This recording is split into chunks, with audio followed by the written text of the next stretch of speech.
Jagannath Temple of Puri is one of the most miraculous establishments in existence. The happenings associated with it are out of human imagination. If you understand the story, then the theory of life and existence of God will hover around your mind in an unbelievable way. Are you ready for the roller coaster ride? So here goes the real story of Lord Jagannath Temple of Puri. This will also clarify your doubts on why is it one of the dhams. This story comes directly from the Skanda Puran, one of the most ancient books containing many Hindu mythological episodes. There was a king named Indradyumna, ruler of Puri, who was a great devotee of Lord Vishnu and always wished to have darshan of Vishnu. One day, a Brahmin paid visit to the king and told that Lord Vishnu has incarnated as Lord Neelamadhav in some faraway place. Hearing this, the king sent many priests in search of Lord Neelamadhav. All returned unsuccessful, except a priest named Vidyapati.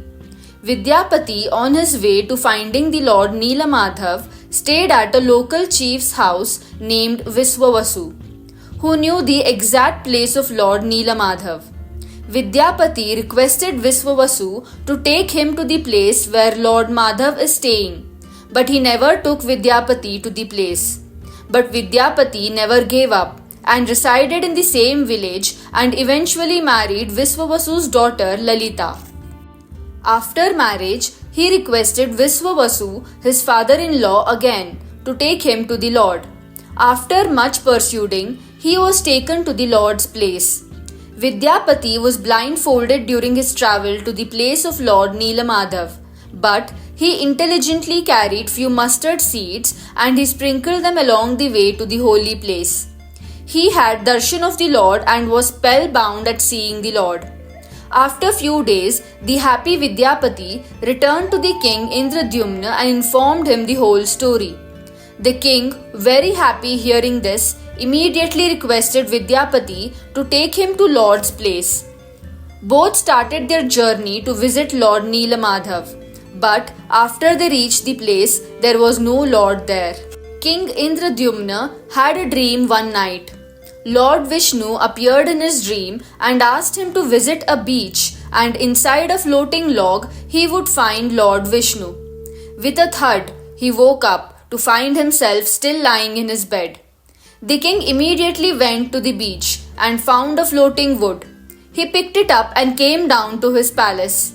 The king called for very intelligent artisans, but none could make an idol out of it.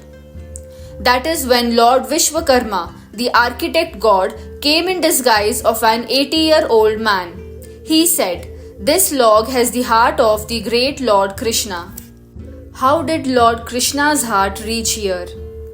Lord Krishna was sleeping in the woods when a hunter named Jara came and, thinking Krishna's pink feet to be a deer's ear, shot an arrow. This arrow took away the life of the Lord. Realizing his mistake, the hunter performed the last Hindu rites of God. But miraculously, the heart of the Lord did not burn and was as fresh. He tried to sell the shining heart, but nobody dared to even touch it. He then let the heart float in the water in a log of wood. In Vishnu's birth as Rama in the Treta Yuga, Ram killed Vali from behind.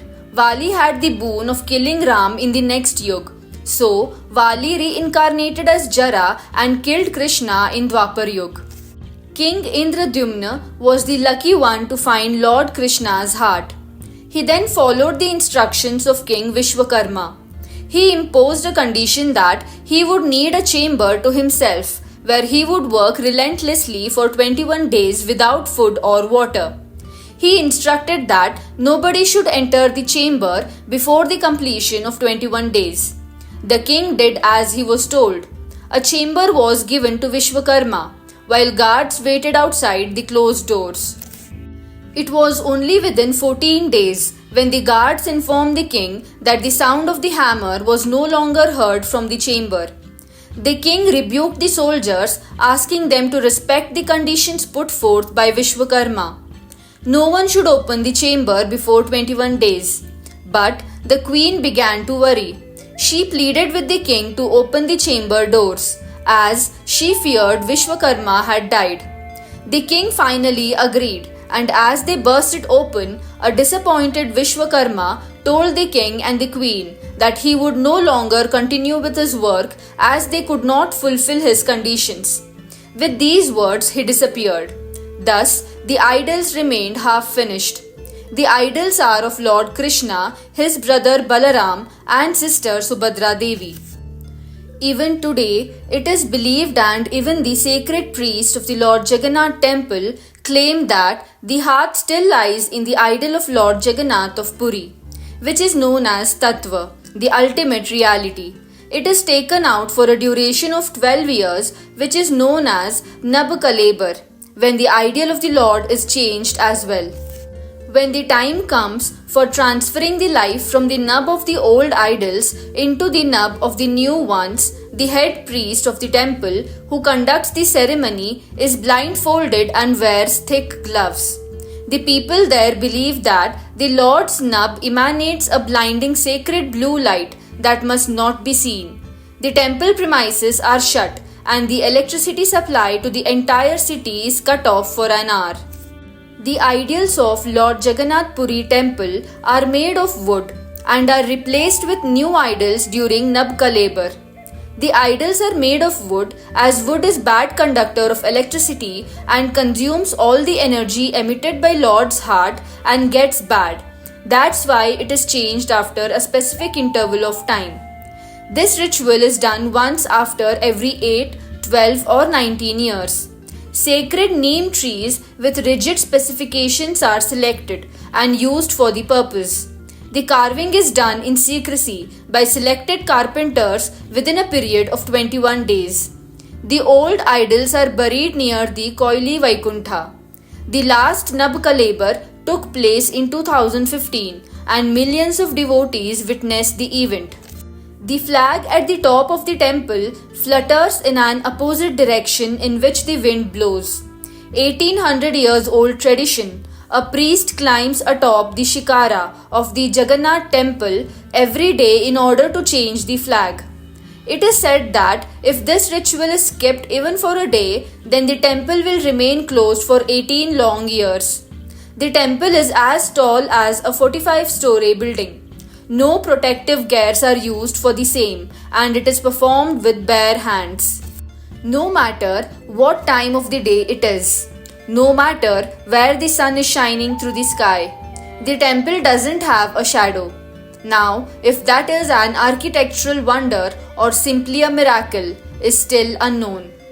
The Mahaprasad is prepared by thousands of priests and 7 earthen pots are placed one above the other, and the food is cooked over firewood, and the food in the topmost pot gets cooked first, followed by the rest. This is another riddle to solve. Once you step inside the temple, you stop hearing the sound of the sea. According to myth, Goddess Subhadra wished that the temple would be a place of serenity, and in order to please her, the temple mutes the sound of the sea.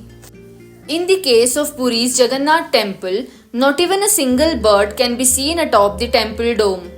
Nothing hovers above, no planes, not even any bird. Every year, lakhs and lakhs of pilgrims visit this holy temple.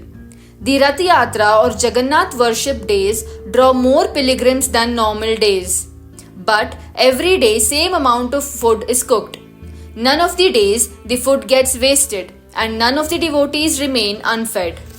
This temple is a marvel in itself and a must visit for everyone. Thank you so much for watching the video. Kindly subscribe to my channel for more such interesting content.